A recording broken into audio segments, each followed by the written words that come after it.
tonight I'm pretty much just going to give you an insight into mental training, a little bit about what mental skills coaching is all about, and hopefully through this little journey of what I do on a day-to-day basis and how I've come to this role, you'll learn some ideas of how to support your kids and your athletes on their journey as well. Okay, so last year I did this talk, and at the end of it, the first time someone said, well, what about you? Because I usually don't talk about myself, so where did you come from and what's your story? So like John said, I played on the national team for about 10 years and the senior national team for about 10 years.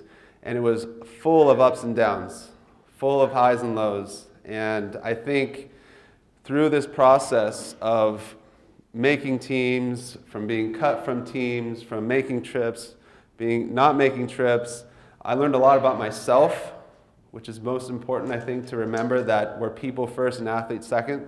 And then I also learned a lot about life. And so through this talk, I'm going to share some things that we can help these athletes really learn in terms of skills that we can translate over into other areas of things that we do. Okay? Let's move on. So here's some of the things I usually find myself saying on a day-to-day basis with some of the athletes.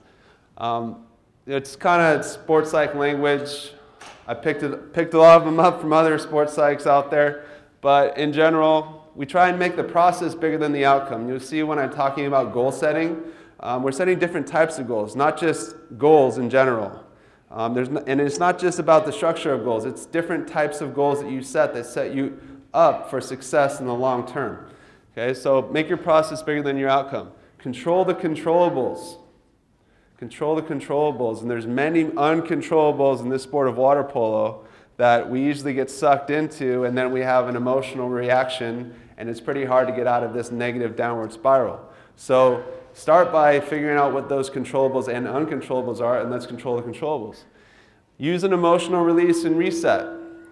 So when we do get caught up in making mistakes, which do happen, how quickly can you bounce back? Well, it's not just something that you hope to do, it's usually something that you can be intentional about. So develop an emotional release and reset. Present moment focus. Usually I talk about 4 main controllables. There's some others, but usually you can control your preparation, you can control your attitude, you can control your effort, and then your present moment focus. And then there's a saying, wherever attention goes, your energy flows. So if you put your attention towards, thinking a certain way, you're probably going to feel a certain way. If you direct your attention towards some object externally, you're probably going to direct your effort and your energy towards doing whatever it is you say you're going to do. So this is a common saying that I use to get athletes to think more about how am I using my attention strategically. Use your cue words, another attention control strategy, as well as confidence builder. There's a lot of uses for cue words. What's your main emphasis goal?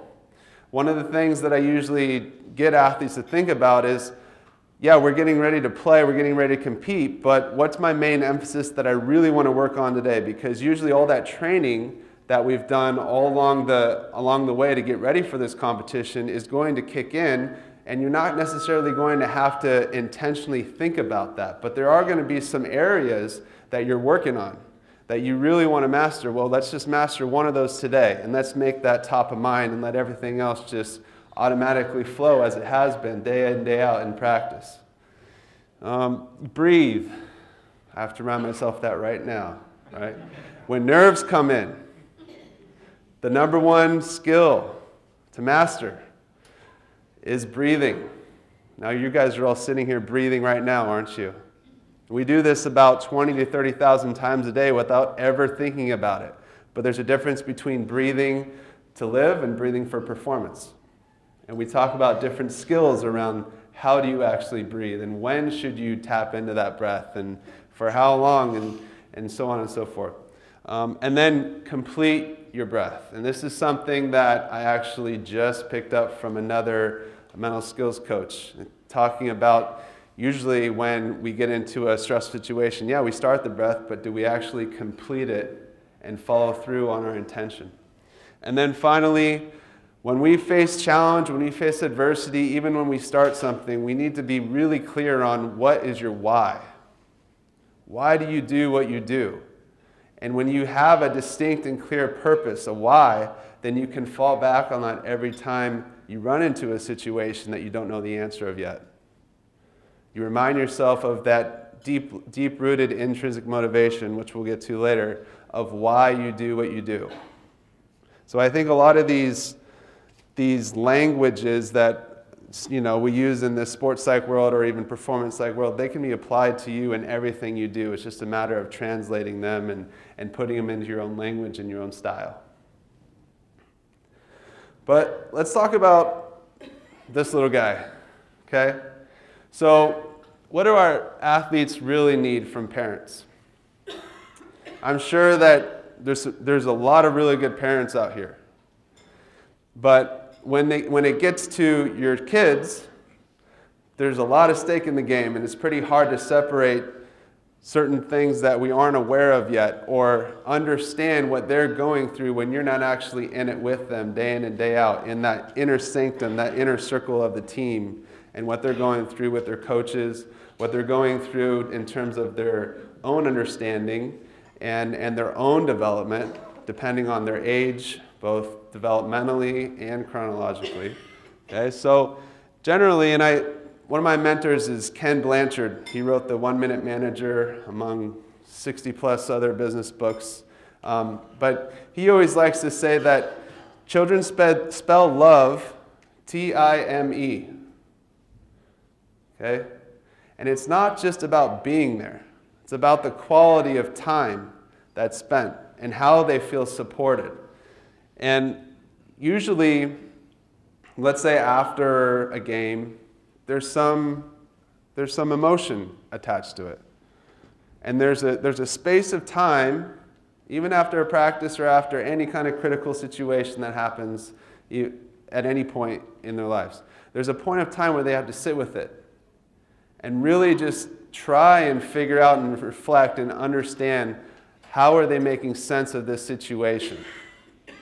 And sometimes being there with them in that space, not necessarily to tell them what to do, but to be there with them helps them really understand and then hear you better when it's the right time and place.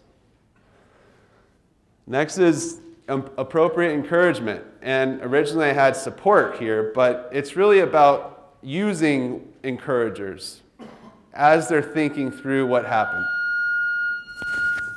Oh, I'm getting some feedback. Yeah. Thanks. Okay, good. So encouragers are things like mm-hms, head nodding, showing you're listening, right? But just allowing them to go through their thought process a little bit. Allowing them to even fail in thinking a certain way because maybe they aren't able to understand what's actually happening, right? So encouraging deeper thought processes and encouraging them to really solve their own problems in a way. And that struggle of figuring it out is what propels most athletes long term, and that's what we're looking for is continual development. You never really know how tall they're going to grow in a year. You never really know how much their skills are going to improve in one season, right? But it's not just about their athletics, it's about them as people too. And then finally, obviously, youth, you need some role models and you need some guidelines and structure, but it has to be the right level of guidelines and structure. It has to be the right level of rules, right? Even though they can stretch the rules.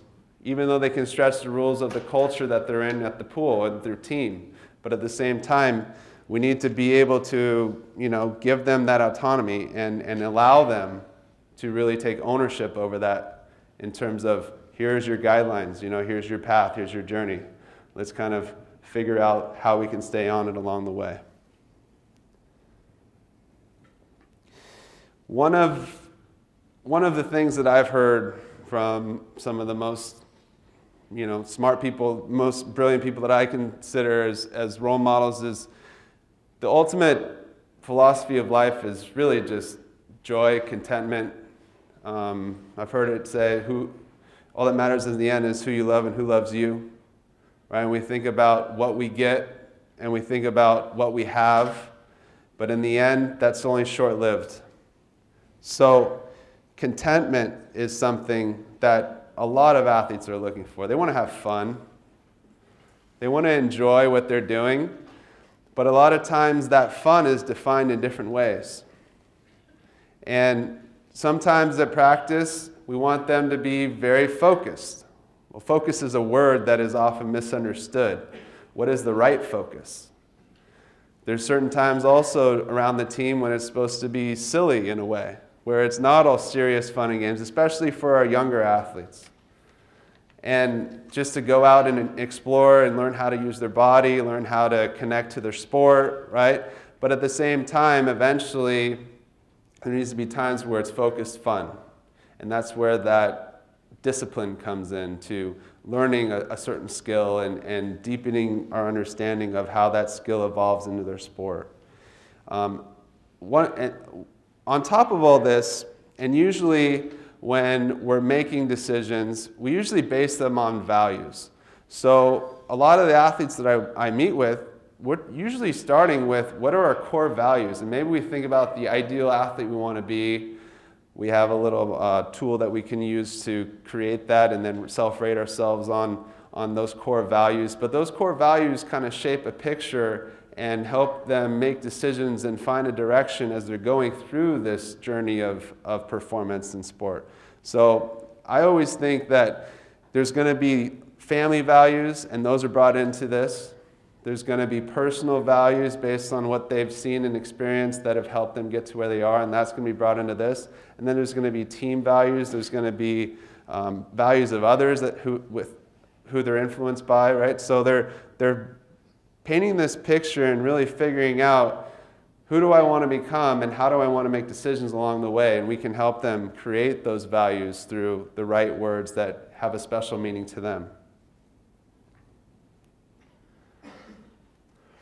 So now I think with those values, and sometimes with a team I'll actually create a pyramid, a goal pyramid, and at the base of the pyramid it usually starts with the why, right? That's the foundation of all the different goals that we set, whether it's to become, make the national team, whether it's to be the top scorer, all those different outcome goals that we have some control over but not much. We usually have to drill it down also to the process as well as drill it down to why, because it's going to be hard along the way. So you need to have some kind of foundation that's supporting you and helping you guide your path. So motivation is often thought of as something that we can do to others. And in essence, it's something that everybody does for themselves, but they have different needs that have to be met. One of the most basic needs, and we see it a lot more with male athletes in particular, is the need for choice, the need for autonomy, the need to feel like you have a sense of control. And so one of the questions that you could ask is, what decisions did you make today? Where was your choice in the matter? You're not going to be able to choose what swim sets you get to do. You're not going to be able to choose how much playing time you have. You're not going to be able to choose what's a foul and what's not a foul. But you can choose different parts of how you compete. You can choose what you want to focus on. You can choose how much effort you put into things. And so helping them by asking them these questions at the right time and place really gets them thinking about, okay, what can I do about this? And that'll increase their motivation, their intrinsic motivation, the one that lasts longer. Second part is connection. And we know that, great teams are really well connected on and off the pool deck. But at the same time, there needs to be a source of safety in that connection, a sacred bond that only they really understand. Well, helping them understand that is really important. And we'll jump from team to team as we grow older. We'll maybe even go from school team to club team. But I think it's really important to find ways to build that connection with your teammates, especially in a sport like water polo that's based on team, based on a lot of dynamics, a lot of moving pieces, and your success isn't just your success. Think about what it takes to score a goal. You have to get the pass. You have to have your other teams occupy space, right? You have to be able to work together, and that takes a lot of coordination and connection. So maybe we can ask, what's new with your teammates? And then finally, the third basic need that everybody really is seeking is just the need to know what they're doing in order to really take the first step and keep improving. So we call that competence. And a lot of times we find ourselves going through the motions or thinking what we know today is good enough. But maybe that's not the right source of motivation. So maybe we can ask them about, was there anything new that was interesting? Or what does it mean to move the ball? Just being curious about the sport and how they see the sport. So that's motivation. Like I said, motivation supports goals.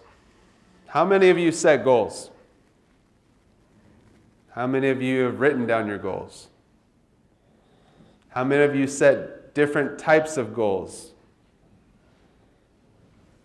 Cool. So how many of you have actually helped your athletes set goals on paper? I saw less and less hands with each question, but it's good. There's still hands. One of the most important parts about setting goals is most of the time we'll ask somebody, what kind of goal do you have for this season? Well, I want to win. Or I want to get all league, all CIF, whatever it is, all American. And we say, great, that's important. That's important to have those really challenging, tough goals, but they're outcome-based goals. They're outcome-based goals because you can't control whether or not that's going to happen all by yourself. That doesn't mean it's not important. That just means you need something else along the way to help you bridge the gap from where you are now to where you want to be. So we talk about process. Process goals. And maybe they're objectives. Maybe you can have different words to describe them. But really, process is the thing that you do that you execute. Think about what you want to accomplish, but then you got to also think about how you're going to do it. And a lot of times we don't really know how to do it yet, so we have to ask others that have the right information to help us. Or we just set a process goal, go out and pursue it, find out that we fall flat on our face, go back to the drawing board, reset another process goal, do it again. So you go through this trial and error period, but along the way you're learning, especially if you're open to learning with that growth mindset, right? But what do you think really matters moment to moment? When you go into a big game, okay? When you're playing in the championship and everybody's saying, we gotta win, right? Does that matter as much as what you need to do in the first sprint? Does that matter as much as what you need to do with your legs and with your body when you catch that first pass? Also, what changes in terms of nerves and anxiety when you're focusing more on winning and what ifs and all this stuff versus how you're going to execute? Usually, the athletes I ask that to, they usually say it's a lot less. Why? Because they have more control. They have more control over the process. So, as parents, maybe we can help them focus on that process more than the outcome. Also, I have up here passion and persistence, right? If we set more process and even just performance improvement goals, that they're going to find that level of intrinsic motivation rather than the extrinsic motivation of winning, for example, the Peter Catino Award for the best collegiate athlete of the year. You guys all know what that award is? So it's sort of like the Heisman of collegiate water polo. Okay? But if we help them figure out the tools that they need to use to improve their skill level, and also help them figure out what is the process or where do you go look for the process to figure it out, then they're going to find a deeper level of enjoyment and contentment in their progress, right? And that's what ultimately they probably started the sport playing. And that's why they started playing the sport. So, passion and persistence, right? Return back to the why, but find ways to push through to kind of learn it's going to be a struggle, but always focus on that process. We can also help them set SMART goals. We can help make sure that they're efficient, we're both hardworking and smart, and then make sure that, you're getting the results that you want along the way and you're seeing progress. But a lot of times, and this is a fun one for me because I usually get to talk about how are you getting along with your coach. The coach has different plans sometimes. So I think you're going to find challenges with coaches. You're going to have interruptions in the goals that you set because your coaches have a different plan for you, or they just don't see the things that you see.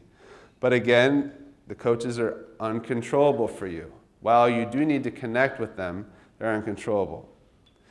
However, and this is more for coaches, coaches can increase their athletes' motivation by enhancing the level of closeness that they have, meaning that they establish feelings of trust, that they establish a mutual respect between them and their athletes.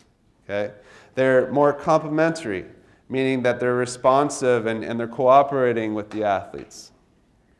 They're also committed. They show that day in, day out, they want it, and they're modeling that behavior for their athletes. And that's something also that as parents, we can do that day in, day out as well. It's pretty hard to believe somebody if they're not doing it themselves. And then finally, they're co-orienting, meaning they're sharing their view, they're kind of coming to a mutual understanding. And coaches are people too. A lot of them are doing the best they can, and we understand that. But for our athletes, it's hard for them to understand, even especially when they're younger, right? So maybe we can help them find ways to build on this coach relationship as well. And that brings me to the next part, which is confidence. Confidence is very, very fragile. It changes from one moment to the next. It shifts from one task to another task.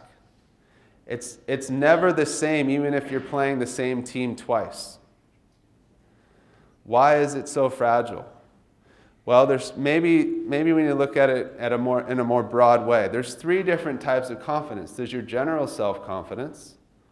And we think about self-esteem. So again, we're pulling it out to, instead of the athlete, we're pulling it out to them as people. And all the different constructs that are involved with that general self-confidence. And then there's sport confidence. How good am I in my sport? Do I think I'm a good water polo player? Do I think I'm good or better than some of the other players? And we usually get into that comparison, that little ego orientation to success. But then, most importantly, is skill-based confidence, which is more of that process-oriented focus. And that is, some athletes might think they're a better shooter than they are a defender. Some athletes might think they can get over their hips, for example, in our sport. They can come over their hips and shot block faster than they can counterattack to the other side of the pool. I don't know. These are all different types of skills. And it drills down into that source of confidence, but then that reflects back up to more of the general sport self-confidence and you as a person as well. But ultimately, our thoughts direct our beliefs. And that's something that we can control once you become aware of it. We always have this little voice in our head, but it's very, very rare that we're actually aware of what it's telling us. It's just there. It's us. But at the same time, for performance, we need to make sure that what we're saying, our self-talk, is facilitating the kind of performance that we want to have happen. Because thoughts direct feelings and they direct behaviors. And then those behaviors reinforce thoughts. So I usually ask athletes, are you keeping a self-talk log? Are you tracking the thoughts that you're having in certain situations, especially the ones that you want to maximize or you want to change? The ones that are really going to help you succeed and accomplish your ultimate outcome goals. Because that's part of the process as well. Right here, Wayne Gretzky's quote, you miss 100% of the shots you don't take. Well, sometimes you have to step up into that uncomfortable situation and say, I got it. And take the risk. And then learn from it. It's scary for a lot of us that haven't been there before or haven't experienced success or just don't have that level of support, but it's absolutely necessary.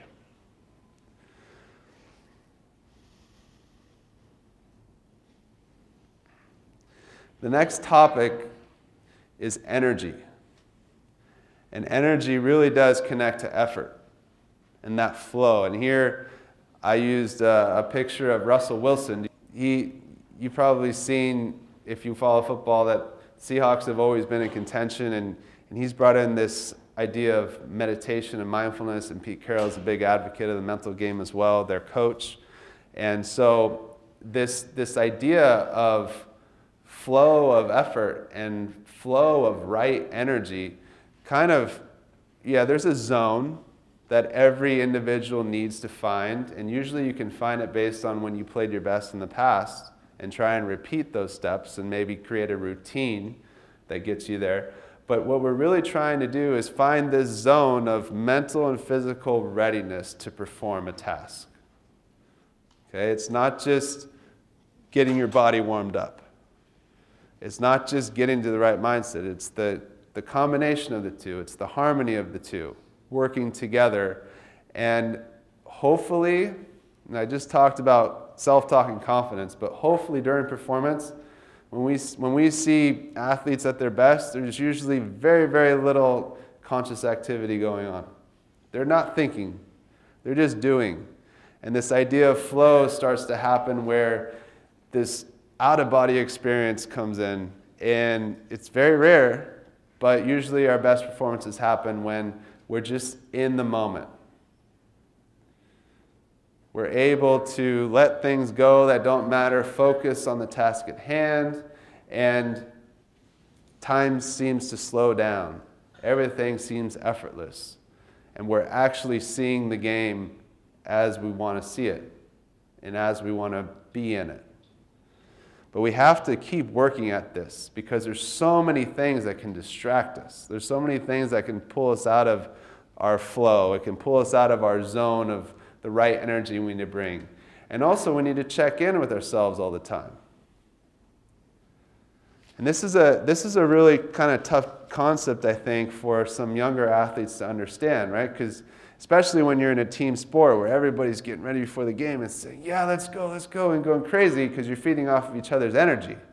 Well, there's a routine that you have for yourself, and then you have to bring that together to have sort of this collective level of intensity to accomplish the goal that brings you together as a team. But it's always a matter of figuring out, okay, what do I need to bring right now? Where am I? But the thing is if you find this right energy, you're going to know. You're not going to have to think. But it's very rare, like I said. It's something that we're always syncing because it is the optimal sport experience, state experience. But at the same time, it doesn't happen all the time. So we talk about learning to check in. We talk about using our breathing techniques. Breathing, by the way, can be used both to relax, but it can also be used to energize. If you change your breathing style, you focus more on the inhale, usually that activates this sympathetic response, which is that fight or flight or freeze state. Or if you focus more on your exhale, that's more of this parasympathetic response, which is kind of this regulation of energy levels. We call it arousal. And then, I said it before, but it's really helpful to help the athletes establish their routines. And there's a lot of information out there about we should get the right number of sleep for your age, and you should eat a certain meal before the night before, and you should, try not to think about when your game a certain time before. But it's not normal for everybody. It's kind of unique. Everybody needs something different. But we need to develop those routines, or even create a routine and try it out, make fine adjustments to it, and then fine-tune it and make sure that it's producing the performance results you want to see. But that's something that we can maybe help athletes just think about. What's your routine?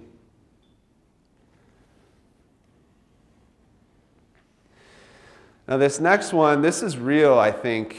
I've thought a lot about the idea of being in sort of a threat mode, feeling threatened, or feeling like something's about to take away a part of you, right? Maybe we go in this fight, flight, or freeze state. I just talked about the sympathetic overdrive, taking over, and we go into reactionary mode just to survive. The reason why I think in water polo it's real is because you have the aspect of the water. It could be a real life or death situation. Now, it doesn't usually happen, but it's there. And in order to perform in this sport, you can't really worry about it. If you're in panic mode, then it's pretty hard to perform at a high level, because you're just basically trying to survive rather than apply yourself to the task at hand with your sport, right? So we need to become more aware of times when we start to get into the situation. Is it a situation like this where there's a big Hungarian guy on your back trying to get the ball and drown you? All right, maybe I need to find another way to kind of accomplish. Maybe I'm setting 2 meters. Maybe I need to step away from him, or I don't know, just calm myself, be aware of what's happening and change it, because I can't do anything about this big guy on my back. But the reality is this is based on our ancient brain. That's why I put this saber-toothed tiger little picture up there, right? We had to know back in the day whether or not we were going to have to run away or fight something that was about to compete with us for our lives.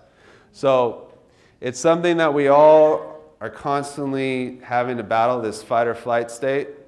But when you become more aware of how it impacts your body, so like, for example, before I started talking, my heart was racing, and I was starting to get a little bit sweaty palms, and then I was like sitting there like, all right, you're good, you got this, right?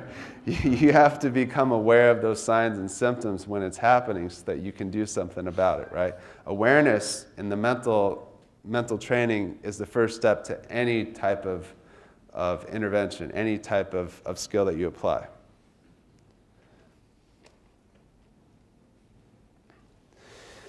Also, before I said develop an emotional release. Well, a lot of times we become emotionally reactive to a certain situation. That could happen for a number of reasons, but at the bottom, the base of it is that it's human. Right? We all have this emotional control center of our brains, and honestly, a lot of times there's certain experiences in your life where it'll create some trauma in there that you might need to be unpacked. But at the same time, we need to become aware of the emotions we're experiencing and decide, is it helping us or is it hurting us? Usually this comes up when we make a mistake. For me, I found that if I missed a shot that I thought for sure I'm going to make this, it's wide open, oh my gosh, I can't believe this guy is leaving this open, and then I hit the post. I'm like, oh, what's wrong with me, right? Well, in that moment, I'm reacting. I'm in reactive mode. And I'm probably going to go down on the counterattack the other way and make another mistake, because I'm still stuck on the last thing that I did. And then that next mistake is probably going to lead to another reaction. It's going to bring me down, and I'm probably not going to be fully engaged in the next play. So we have to become aware and know, first of all, that it's human, especially after a game. I'll get to that in a second. But first of all, we have to know it's normal, right? But second of all, we have to see, how is it helping me achieve the goal that I want to achieve? How is it helping me play my best right now? How is it helping me be here in this play right now? So maybe we develop an emotional release strategy where we first take a breath, right? And say, I got this.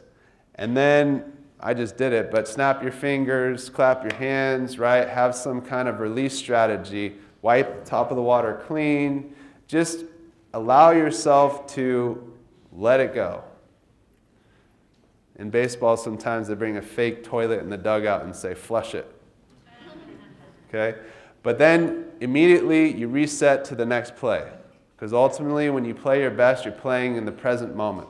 You're not playing in the last play. You're not playing in the next play. You're applying all your resources mentally and physically to this play. So we have to constantly become aware when we're getting emotionally controlled by a result and bring it right back to this play. Again, that's the process. After a game. After a game is a time usually to just experience what happened. And this is really, really tough. But the best athletes are able to have a process of reflection and literally go through the plays that they remember, and not just the ones they messed up on, but the ones that they did really well, the ones that they really screwed up on, and then come out with a plan that they can go use to get better.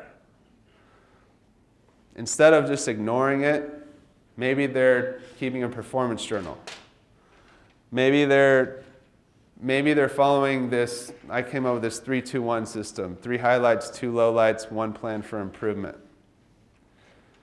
But you have to experience it. And then, as parents, Positive Coaching Alliance says, beware of the car ride home. Right? Give them the space to experience it, but then come in and see what was it like for you eventually? Because that other perspective really does help, but it's just got to be done in the right time and place where they're not going to blow up in your face and slam the door of the room in your face, right? Get upset, make it worse.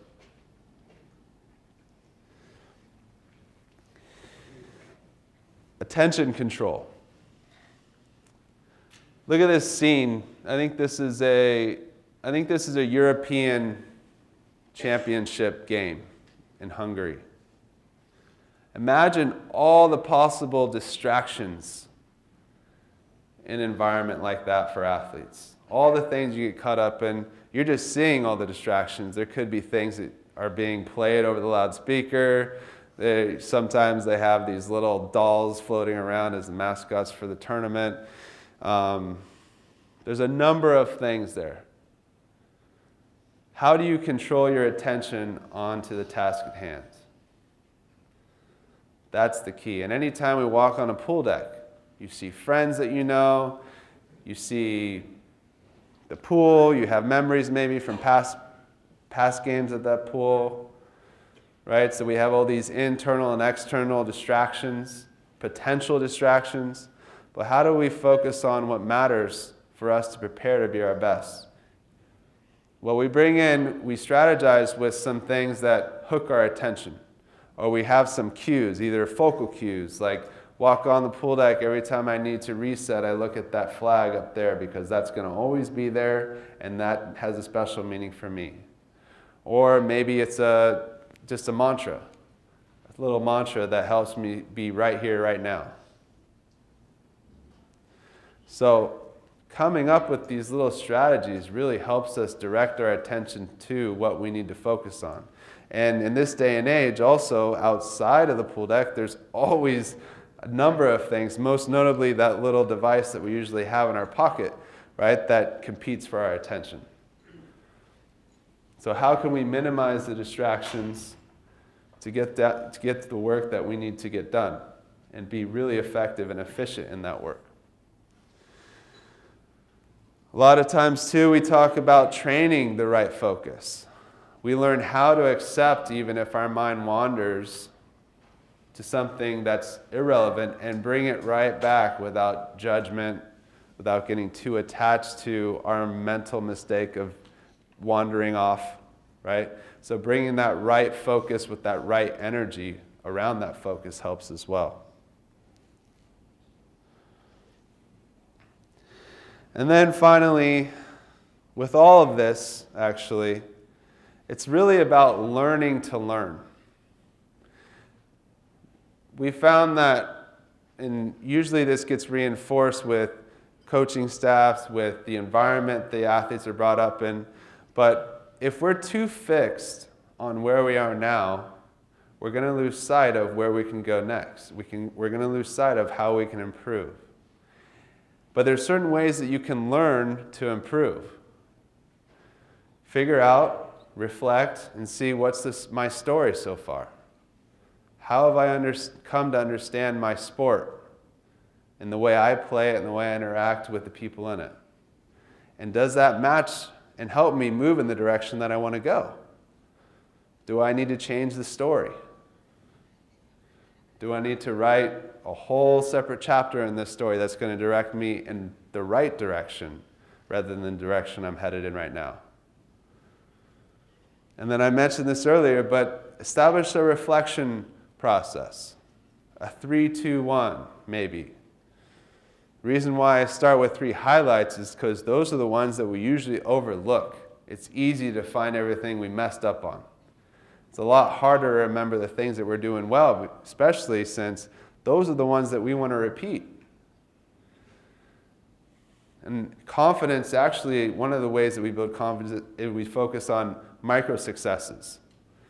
They're not goals, but maybe they're moments when you did step over your hips the right way. Even though you messed up 10 times, you did it once right. Right? It shows that you can do it. And then, finally, this is such a powerful skill to develop. Visualization is usually the word you hear associated with it, but it's imagery. And one of the athletes that I worked with came up with the idea of mental movies.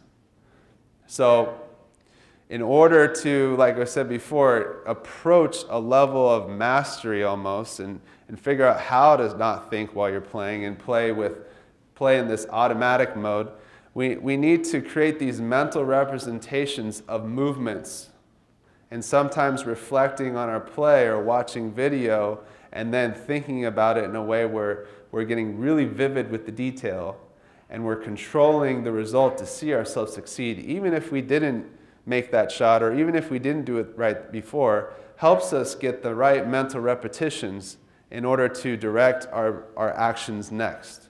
There's a lot of evidence to support this skill of imagery. Sometimes even when people are doing it, they'll see certain muscles like twitch, like they're actually going through the skill. So if we can help them understand the importance of imagery, if we can help them understand the importance of reflection, then we can help them learn how to learn. And ultimately, the whole point is growth.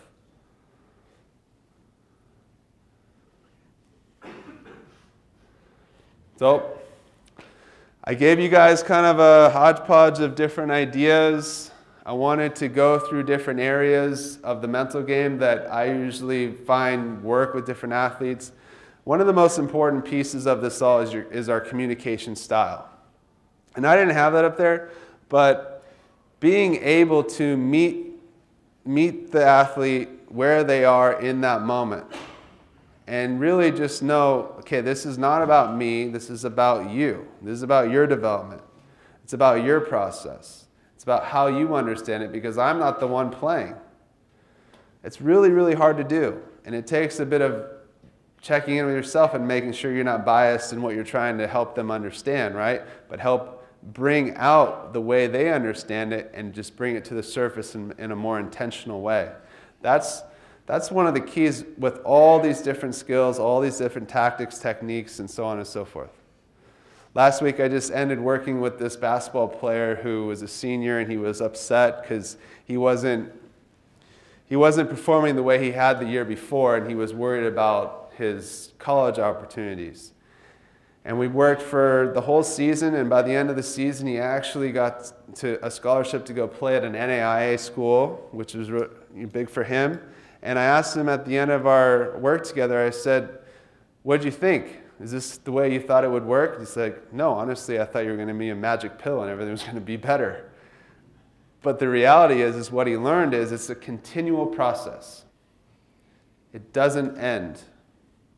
Mastery is something that we all hope to accomplish someday, but it's a journey, right? We're all trying to find ways to continually improve and get better. And that's why I think some of the best teams in the world have stayed towards the top, because they're not settling for being the best. So we're always trying to, one of the coaches I work with says, I tinker, right? Find the little nuances of what we could do to make this experience more similar to the ideal experience that we want to have. So thank you for your time today. I'd love to field any questions that you guys may have and be able to answer them the best that I possibly can. So thank you.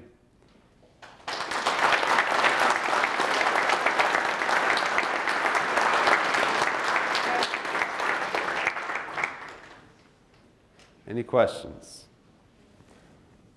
So, when working with younger athletes, obviously as parents, we're maybe more involved than coaches are with them. How much of this training do you do with the parents and athlete, or do you generally counsel them separately, or do you work with them together? And then with that as well, at what age do you start separating those two? Generally. Well, we can speak in generalities. Usually it's based on the individual, of course, but I think the younger athletes, I don't really work with anyone that's under the age of 12 in one-on-one settings. That's not to say that I haven't. I've consulted a 9-year-old triathlete before, but it was more just around, that fear-based approach, helping them learn why is he being afraid, what is the education behind it a little bit, and what can he do about it. Breathe. Maybe change your focus a little with, think about what you're thinking about sort of stuff. So it's like an educational approach. But yeah, the mom and dad were really involved. They were in that session. I think with the 12 to 14-year-olds that I work with, I usually am having conversations with parents, but it's also very, my relationship with the athlete is built on trust. And if they think that I'm disclosing everything to the parent, then our sessions aren't going to be as impactful. So I have to balance the information that I share with the parents in order to help us be on the same kind of page as a support team, but also maintain the confidence that I have with the athlete as well. Sometimes I will have conversations with them, short ones, but I usually don't do the formal meetings. I know some others that actually have formal parent, athlete, and coach, consultant meetings, but I just haven't done that. So do any of the ODP athletes, do you do this for the athletes as well as the parents, or just parents? Well, I'm trying to interact with as many athletes as I can. This year I actually got to go to Utah. I went for a zone training camp and spoke to all the athletes there. I went to Colorado, then I went to Texas, and then I went to Michigan. And yeah, so the idea is trying to interact with as many athletes as I can. The year before I was more in California, but here, Jesse Smith, you guys know who Jesse Smith is? Another former, he's still actually playing with the national team. He's going to be around on Sunday as well. But we're going to try and interact with as many athletes as we can as they wrap up this weekend. So that's the goal. We'll see how we do. Could you explain the difference between the inhale and the exhale again? In terms of sympathetic and parasympathetic? Yeah, so I actually learned this from some colleagues at a conference at Northridge, Cal State Northridge. And they did this nice little packet, and they showed that some research is finding that the inhale of the breath is more related to activation of sympathetic response. So sympathetic is like the fight or flight response, part of the autonomic nervous system. Whereas more of a focus on the exhale is eliciting more of a relaxation response, which is associated with parasympathetic. And there's different organs in your body that correlate to sympathetic and parasympathetic. Sometimes they call it the gas and the brake. So, for example, like when I take a big inhale, what do you see my body do? Get bigger, right? Now think about when there's a threat. You probably want to get bigger, be more intimidating, right? So you're activating. But when I exhale, kind of sink down, get more grounded, almost get smaller, right? And I'm loosening out, relaxing. Well, there's certain demands for each sport, obviously, and each task within a sport. So you can kind of manipulate the breath to meet those tasks. Real quick, could you give an example of a process-oriented goal versus an outcome-focused goal? Sure. That's an important part of me. I would love a good example of a process-oriented goal. Okay. So an outcome-based goal for this weekend would be to, by the end of the ODP Championships, I want to be named to the national team selection camp. That would be an outcome-based goal. What needs to happen? You need to play well. Your team probably needs to help you out a little bit. Coaches need to identify you, and they need to select you as top 50, right? Athletes in your age group. Okay? So there's all these things that, yeah, you can influence, but they're out of your control. If I was to say, now set a process goal around how you're going to kind of work towards that, then I would say, okay, so every game, my process is to get my mind and body to the right level I need it to be to perform my best, right? So I'm going to go through my routine from maybe I have breathing before I start my stretching, and then I have a certain warm-up, and then I do I start with some passing, some shooting, and then I'm ready to go, right? So I'm trying to execute that process every single time I go to the pool deck. And you can control that, right? If you do that though, if you execute that process, you're more than likely going to be as close as you possibly can be because you're getting your mind and body ready to perform, so you're getting as close as you possibly can to that outcome goal that you want to achieve. So what happens if you focus on the process over the outcome, you end up getting the results that you want in the long term. You miss 100% of the shots that you don't take. The corollary to that is, for every shot you take, you miss an open pass. So, and one of the things that occurs to me, and whether it's true in water polo or any other team sport, there's this, as a parent, there's this incredible emphasis on the performance of the individual. How many goals did Johnny score, or, Sally score? Mm-hmm. How many goals, how many goals, how many goals? How do you balance out the desire of a parent to have your child do well, the desire of the child to do well, versus, frankly, what may not be in the best interest of your child statistically with what is in the best interest of the team? Mm, that's a good question, because you got a lot of skin in the game with your child. Yeah. Yeah, versus your team is... Yeah, there are other people. Yeah, exactly.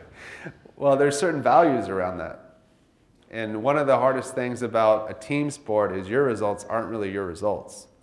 They're the team results. The team always wins. And so something that, with that quote, you miss 100% of the shots you don't take, the idea is that when you have a shot, take it. When you see it's the right shot, you think it's the right shot, take it. Now afterwards, you're going to get some feedback. You're going to get some feedback from the result of whether or not it went in. You're going to get some feedback maybe if you missed a pass. Maybe your teammate's going to let you know they were open. And maybe, most likely, if it was that blatant, you're going to get some feedback from your coach.